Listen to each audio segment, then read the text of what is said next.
versículo muito conhecido lá no livro de Provérbios, que é popularmente conhecido como o livro da sabedoria, e nele encontramos vários ensinamentos práticos e teóricos também sobre viver uma vida reta diante de Deus.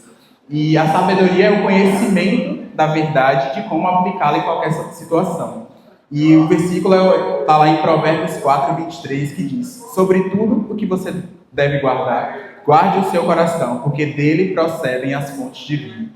Então, guardar o coração significa não se contaminar. Guardar o coração significa que a gente tem que viver uma vida entregue segundo a vontade de Deus para nós. E assim como na nossa vida física, o nosso coração é responsável pela nossa saúde, por nos mantermos saudáveis, assim na nossa vida espiritual também. A nossa vida espiritual precisa estar saudável, com pensamentos, com ações, com intenções, de acordo com o centro da vontade de Deus. E tudo isso que a gente vai ouvir essa noite tem a ver com decisões. Segundo um jornal americano, The Wall Street Journal, estima-se que pessoas tomam em média 35 mil decisões por dia. E esses dados só refletem um pouco daquilo que a gente já conhece na palavra de Deus, né? Se a gente for lá olhar para Gênesis, o Senhor criou o homem para que ele pudesse estar junto com ele, co-criando, cooperando e tomando decisões. Mas, semelhantemente a isso, ele também responsabilizou o homem pelas suas decisões. Viver uma vida de obediência é uma vida que de fato agrada a Deus. É uma vida que de fato faz com que a gente toque o coração do Senhor de alguma forma. E uma história que me chama bastante a atenção sobre obediência é a história de Daniel. É uma história particularmente que eu gosto bastante. E Daniel é um grande profeta do Antigo Testamento, mas antes de tudo acontecer, antes dele ter sonhos, antes dele ter visões, antes dele entregar profecias, ele foi provado desde o início da sua juventude. E a sua história mostra e reflete que ele provou em quem ele estava firmado. E para isso eu vou pedir para que vocês abram em Daniel capítulo 1, a partir do versículo 1, por favor. Nabucodonosor, rei da Babilônia, veio a Jerusalém e a sitiou. E o Senhor entregou Joaquim, rei de Judá, nas suas mãos, e também alguns dos utensílios do templo de Deus. Ele levou os utensílios para o templo do seu Deus, na terra de Sineá, e os colocou na terra de tesouro do seu Deus. Depois, o rei ordenou a Aspenaz, o chefe dos oficiais da sua corte, que trouxesse alguns dos israelitas da família real e da nobreza, jovens sem defeito físico, de boa aparência, cultos, inteligentes, que dominassem os vários campos do conhecimento e fossem capacitados para servir no palácio do rei. Eles deveriam ensinar-lhes a língua e a literatura dos babilônios. De sua própria mesa, o rei designou-lhes uma porção diária de comida e de vinho. Eles receberiam treinamento durante 3 anos e depois disso passariam a servir o rei. Então, estudos trazem que nessa época em que Daniel foi levado como escravo, ele tinha cerca de 15 anos. Então ele era um jovem, um adolescente, que foi levado como escravo para uma terra totalmente diferente daquilo que ele estava habituado. O rei recrutou esses homens para servir no palácio dessa terra estranha, com cultura e costumes totalmente diferentes. E o rei exigiu características e posicionamentos desses homens para que o reino babilônico fosse para frente. Tanto é que no verso 4 ele diz que tinham que ser jovens sem defeito físico, de boa aparência, cultos, inteligentes, que dominassem vários campos do conhecimento. E o que vale ressaltar também é que, como traz no texto, Daniel era de família real, ele era da parte nobre. Mas precisamos entender que esses homens nobres, agora de nada adiantava a sua linhagem real, de nada adiantava o seu sangue real, porque eles estavam como escravos num lugar totalmente desconhecido. Então esses jovens eles estavam sofrer uma pressão para abandonar a sua identidade judaica e aderir a novos costumes e culturas, ou seja, a se contaminar. Viu que não iria ficar impuro por comer a comida e beber o vinho que o rei dava. Por isso, foi pedir a Aspenaz que o ajudasse a cumprir o que havia resolvido. E aí, no decorrer dessa história, o Senhor dá uma estratégia a partir do verso 9. Deus fez com que o homem fosse bondoso com Daniel e tivesse simpatia por ele. Apesar disso, ele disse a Daniel: tenho medo do rei, o meu senhor, que determinou a comida e a bebida de vocês. E se ele os achar menos saudáveis que os outros jovens da sua mesma idade, o rei poderia pedir a minha cabeça por causa de vocês. Então Daniel disse ao encarregado que o chefe dos oficiais designara para cuidar dele e de Ananias, Misael e Azarias. Peço que façam a experiência com servos durante 10 dias. Não nos dê nada além de legumes para comer e água para beber. Depois, compare a nossa aparência com os mais jovens que comem a comida do rei e trate os servos de acordo com o que você desejar. Ele concordou, fez a experiência com eles durante 10 dias. Passados os 10 dias, eles pareciam mais saudáveis e mais fortes do que todos os jovens que comiam a comida do rei.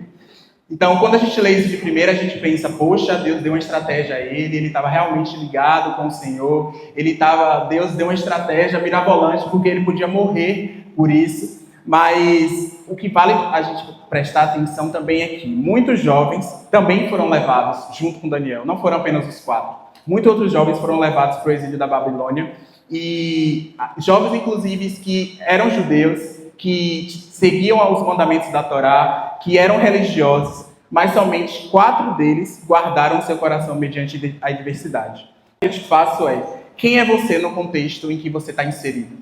É muito fácil a gente ser crente dentro da nossa igreja, da nossa bolha. E o que é que você faz depois do culto? Ou, na verdade, o que é que você faz quando você não está no culto? Quem é você fora da igreja? Quem é você na sua casa? Quem é você quando o contexto atual faz com que você precise agir de uma forma diferente do que a palavra de Deus diz e você se mantém firme na promessa do Senhor? Qual é a sua postura enquanto cristão, filho de Deus e discípulo de Cristo? No Connect ontem, coincidentemente, eu já tinha preparado essa ministração, mas Ian trouxe uma palavra sobre morrer para nós mesmos e vivermos para Cristo. E ele fez, basicamente, 3 perguntas para a gente refletir. Quem é você no secreto?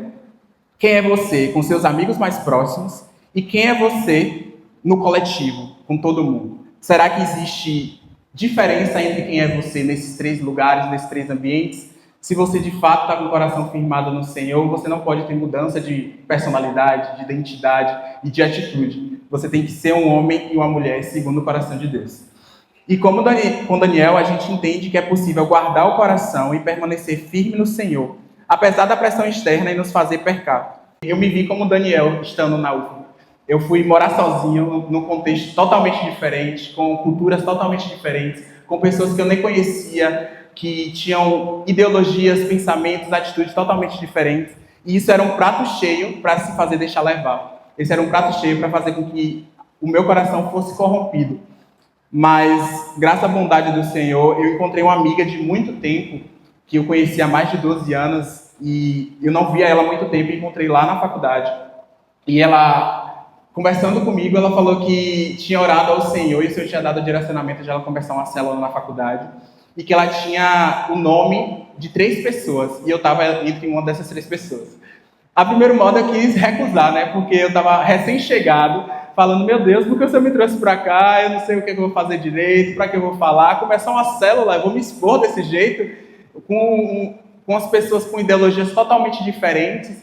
É mais fácil eu ficar no meu no meu canto, ir para a igreja no sábado e no domingo, voltar na segunda e agir como se tudo fosse igual.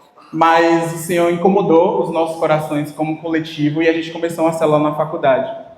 E aí eu entendi o propósito do Senhor ter me tirado daqui e ter me levado para lá. Nesse contexto eu estava meio como Daniel, eu e 3 amigos tendo que resistir a pensamentos, a atitudes, a filosofias que eram totalmente deturpadas de acordo com a vontade do Senhor. E naquele momento a gente teve que se posicionar. Tanto é que quando a gente quis começar, a gente quis falar com o reitor para conseguir uma sala para a gente ficar o mais reservado possível. Então, vamos conseguir uma sala, vamos pedir liberação, porque lá na UFBA é tudo uma burocracia. Vamos pedir liberação, vamos tentar fazer, porque aí a gente fica mais tranquilo, a gente faz o nosso louvor. A gente queria criar uma bolha dentro da faculdade e queria dizer que estava pregando o evangelho. Mas Deus nem permitiu que isso acontecesse. Ele fez com que a gente pregasse todos os dias na entrada da faculdade, de frente ao muro em que todas as pessoas passavam. E agora eu trouxe 4 pontos para compartilhar sobre essa passagem, sobre essa mensagem. E o primeiro é: Jesus quer nos mudar de dentro para fora.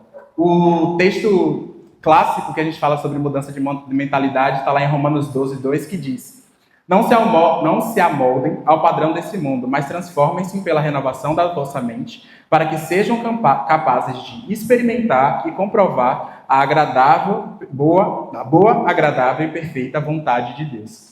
Então, essa mudança interna é literalmente uma limpeza, e ela fala de transformação.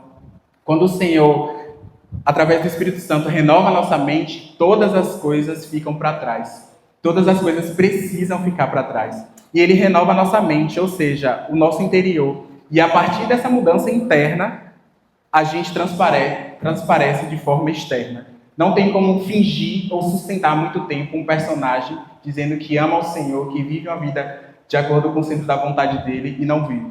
Isso, a longo prazo, não é sustentável, porque a gente é humano e a gente é falho e a gente é limitado. Mas quando nós nos colocamos a nossa convicção no Criador de todas as coisas, reconhecemos Jesus como nosso Deus, como nosso Senhor, como nosso Salvador, tudo vale a pena. O Senhor, Ele garante a mudança completa. A nossa vida só é transformada permitindo que a palavra mude os nossos pensamentos. Daniel vivia dessa forma. Ter uma identidade firmada gera uma mudança através da nossa convicção da identidade em Deus. Lá, quando a gente vai voltar de novo para Daniel, ele diz: esses estavam alguns que vieram de Judá: Daniel, Ananias, Misael e Azarias. O chefe dos oficiais deu-lhes novos nomes. A Daniel deu o nome de Beltesazar, a Ananias, Sadraque, a Misael, Mesaque e a Azarias, Abednego. E quando a gente estuda um pouco sobre essa mudança de identidade, é porque eles queriam, literalmente, que eles esquecessem quem eles eram e ao Deus ao qual eles serviam. Por quê? Porque quando a gente vai pegar o significado dos nomes, a gente entende o porquê eles queriam fazer isso. Daniel significa Deus é o meu juiz. E Beltesazar significa Bel o protege, que é um deus da Babilônia. Ananias significa Deus tem sido gracioso. Já Sadraque, a ordem de Acu, que é um deus também da Babilônia. Misael significa quem é como Deus. E Mesaque, quem é como Acu.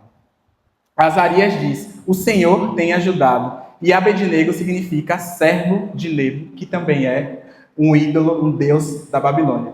O que o Império Babilônico dizia sobre esses homens não definiam quem eles eram em Deus. Então, muitas vezes a gente não rompe no Senhor porque a gente não sabe nem quem nós somos no Senhor. A gente não rompe em Deus porque a gente está preso a o que dizem sobre nós, mas não o que Deus diz sobre nós.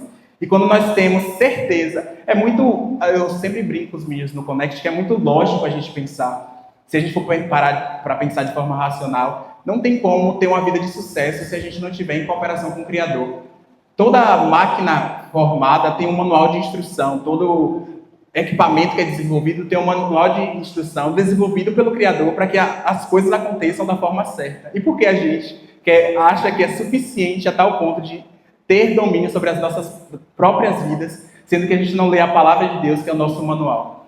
Então, Deus quer nos dar a sabedoria dele. Lá em Daniel, continuando, no versículo 20, ele diz, no versículo 20, os 4 eram 10 vezes mais inteligentes que todos os sábios da Babilônia. Mas isso não é produzido por capacidade humana, porque no versículo 16, antes de dizer isso, ele diz, Deus deu aos 4 jovens um conhecimento profundo sobre tudo.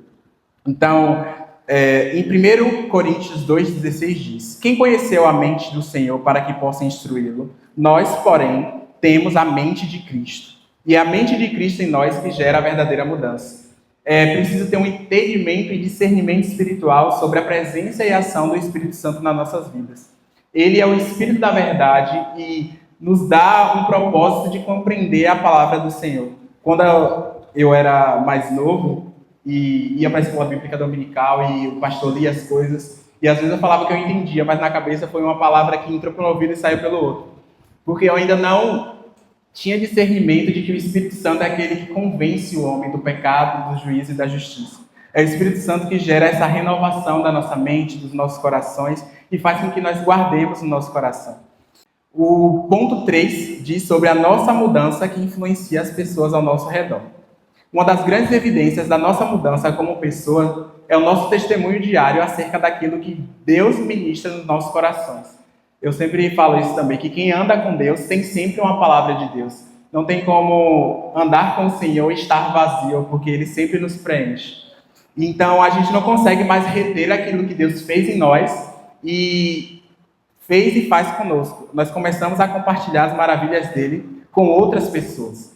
E é por isso que a gente precisa ter uma vida decente e íntegra, primeiramente diante de Deus, antes de ser uma vida decente e íntegra diante dos homens. Porque Paulo fala lá em 2 Coríntios 3, vós sois cartas vivas, cartas de Cristo aqui na terra. E no versículo seguinte ele completa, não que sejamos capazes por nós de pensar alguma coisa como de nós mesmos, mas a nossa capacidade vem de Deus. Então, todas as vezes que nós fazemos alguma coisa para o reino de Deus, não é porque a gente é bom, é porque a gente deu liberdade ao Espírito Santo para agir nas nossas vidas. É porque nós reconhecemos Deus como nosso Senhor, como nosso Salvador, e cremos que Jesus opera em todos os âmbitos da nossa vida. E esse mesmo Daniel, através das atitudes, ele pôde moldar os comportamentos dos seus amigos. Ele foi um agente de transformação no cenário da Babilônia. Esse Daniel influenciou Ananias, Misael e Azarias a não se curvarem diante da estátua de ouro que foi construída pelo rei para que eles pudessem adorar. Talvez se Daniel tivesse cedido a primeiro momento a ser como um babilônico, a pensar como um babilônico, a assumir o nome que deram para ele, talvez esses homens teriam também se curvado a outros deuses. E isso que também é o impacto da nossa vida, em testificar e testemunhar na vida de outras pessoas aquilo que Deus faz conosco todos os dias.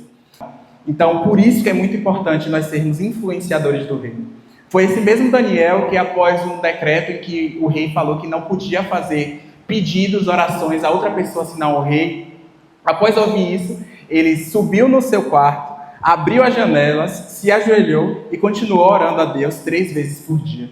Então, ele entendeu quem ele era. E aí ele foi levado para a cova dos leões. Quando a gente ouve falar sobre a cova dos leões, a gente acha que Daniel era um jovem, né? Tinha minha idade, sei lá, ele não obedeceu, foi levado para a cova dos leões. Mas eu estava estudando um pouco a fundo essa história, e Daniel tinha cerca de 82 anos quando foi lançado na cova dos leões. Então, naquele momento, talvez ele podia pensar, eu não tenho nada mais a perder, eu posso não pedir nada a Deus agora, não orar, não fazer minhas orações, porque eu já estou velho mesmo, eu vou morrer. Mas até na sua velhice ele entendeu ao Deus que ele servia. Até na sua velhice ele entendeu que ele podia morrer, mas que morrer era lucro segundo a vontade de Deus. E o anjo do Senhor segurou a boca do leão e nada aconteceu com Daniel. E isso também fez com que as pessoas reconhecessem o Deus vivo. A vida de Daniel é um exemplo para cada um de nós. Porque é incrível viver com o Senhor, experimentar dos seus milagres, das suas maravilhas, mas o nosso papel é guardar o nosso coração e abandonar o velho homem. E esse é o 4º tópico dessa mensagem. Pedi para vocês abrirem em Efésios 4, a partir do verso 22, que fala sobre abandonar o velho homem. A serem renovados no modo de pensar e a revestir-se do novo homem, criado para ser semelhante a Deus em justiça e em santidade provenientes da verdade. Portanto, cada um de vocês deve abandonar a mentira e falar a verdade ao seu próximo, pois todos somos membros de um mesmo corpo. Quando vocês ficarem irados, não pequem, apaziguem a sua ira antes que o sol se ponha, e não deem lugar ao diabo. O que furtava, não furte mais. Antes, trabalhe fazendo algo de útil com as suas mãos, para que tenha o que repartir com o que estiver em necessidade. Nenhuma palavra torpe saia da boca de vocês, mas apenas o que for útil para edificar os outros, conforme a necessidade, para que conceda graça aos que ouvem. Não entristeçam o Espírito Santo de Deus, com o qual vocês foram selados para o dia da redenção. Livrem-se de toda amargura, indignação e ira, gritaria e calúnia, bem como de toda maldade. Sejam bondosos e compassivos uns para os outros, perdoando-se mutualmente, assim como Deus perdoou vocês em Cristo. Então esse versículo fala sobre a gente abandonar o velho homem e se vestir do novo homem através de Cristo Jesus. Mas o Paulo, quando escreve essa carta aos Efésios, ele já diz que o que muda a nossa vida não é que o que muda a nossa vida é o que a gente faz com aquilo que a gente já sabe. Ele diz aqui, vocês já foram ensinados a despir-se do velho homem. E o nosso maior problema, na maioria das vezes, não é a falta de conhecimento, mas é a falta de posicionamento no Senhor. Como nós vivemos pelo Espírito, nós sabemos que nada que vem de bom de nós é de nós mesmos, mas é do Espírito Santo de Deus que habita em nós. E para isso eu preciso se esvaziar, e isso exige muita humildade, na verdade. Hoje o problema do homem, contemporâneo, moderno, é o ego. é a busca pelas conquistas, do ser melhor, por cada dia mais alcançar mais alguma coisa, mas na lógica do reino as coisas são ao contrário, o maior é o menor, o primeiro é o último. Então é preciso entender que a lógica do reino é diferente do que é pregado por aí, que nós possamos cada dia mais ter esse entendimento de viver pelo Espírito Santo. E nós, quando confessamos ao Senhor, nós somos libertos do poder do pecado, mas não da presença do pecado. Então o pecado está aí no mundo, o mundo jaz do maligno, como diz a palavra, os pensamentos são corrompidos, as atitudes são corrompidas, as palavras são corrompidas, mas quem nós somos mediante esse contexto? Se Daniel fosse se levar pelo contexto que ele estava inserido, talvez não, na verdade, 100% ele estaria se curvando a deuses babilônicos, a não vivendo aquilo que o Senhor tinha reservado para ele. Então, Daniel só foi um profeta de Deus porque ele entendeu que era Deus que era o dono da sua vida. Daniel só teve sonhos, visões, interpretou sonhos, profetizou profecias na vida das pessoas porque ele entendeu a quem ele servia.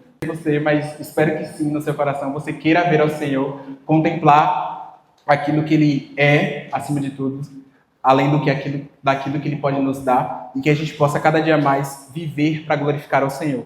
A gente só tem uma vida transformada se tivermos uma mente renovada.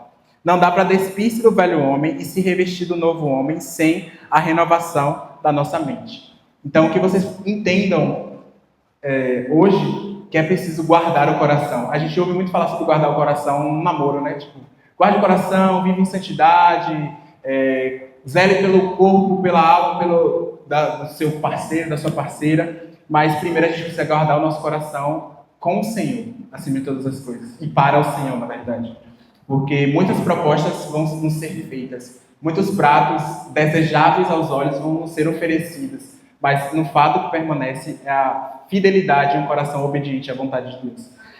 Então, queria pedir para vocês se colocarem de pé sobre o senhorio de Cristo. Jesus é o nosso Senhor e dele, por ele e para ele são todas as coisas. E eu quero te fazer algumas perguntas. Eu vou pedir para você fechar os seus olhos, se concentrar no Senhor. Enquanto você medita, eu tenho algumas perguntas para te fazer e a resposta vem de dentro do seu coração. Você tem sido um influenciador do reino ou tem se deixado influenciar pelos pensamentos e atitudes do mundo? Em qual mesa você tem se assentado? Quais banquetes do mundo você tem consumido? O que é que você faz quando ninguém está vendo? O que é que você fala quando você está fora das quatro paredes da igreja? Como é que você porta no seu trabalho, na sua faculdade, principalmente na sua família? Será que você realmente faz a diferença?